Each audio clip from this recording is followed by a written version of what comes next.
அத்தை, இந்த நகையெல்லாம் பத்திரமா வைங்க, நான் தேவைப்படும் போது வாங்கிக்கிறேன். அத்தை, இதுக்குள்ள என்னோட தோடு, ஜிமிக்கி, ஒரு நெக்லஸ், ஒரு தொங்கு செயின், ஒரு மோதிரம், மொத்தம் 10 பவுன் இருக்குதே, பத்திரமா வைங்க. ஆமாம்மா, விற்கிற விலைவாசிக்கு நகையெல்லாம் ரொம்ப பத்திரமா வச்சுக்கணும். ஊருக்குள்ள நிறைய திருட்டு பசங்க அலையறானுங்க. குடு, நானே வச்சிருக்கேன்.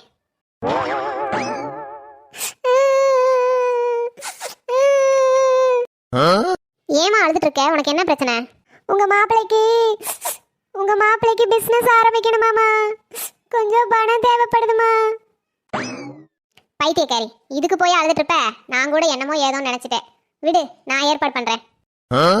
அப்படியா? உங்ககிட்ட ஏதுமா அவ்வளோ பணம்? அதை பத்தி நீ ஏன் கவலைப்படுற? உனக்கு தேவை பணம் தானே, இரு வாரேன். இந்தா, இதை வச்சுக்கோ. இதுல நகை இருக்கு, எடுத்துட்டு போய் அடகு வச்சு பணத்தை ஏற்பாடு பண்ணுங்க. அதுவும் பத்தலைனா வித்துருங்க. சரிம்மா.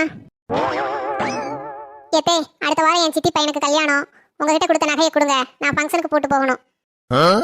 நகையா? என் மருமகனுக்கு பிசினஸ் ஆரம்பிக்க கொடுத்துட்டேன். என்ன சொல்றீங்க? யார் கேட்டு கொடுத்தீங்க? என்னோட நகையை என்னோட அனுமதி இல்லாம எப்படி நீங்க கொடுக்கலாம்? அது 1 பவுனா 2 பவுனா? மொத்தம் 10 பவுன். ஆமா, பொல்லாத 10 பவுன். பெரிய அப்பா வீட்ல இருந்து 100 பவுன் போட்டுட்டு வந்துட்டேன். அதை நான் புடுங்கிட்டேன். போ 1000 ரூபாய் தர்றேன். அதே மாதிரி கவரிங் நகையை வாங்கி போட்டுட்டு போ தம்பி கல்யாணத்துக்கு. அட பாவி மாமியாரே,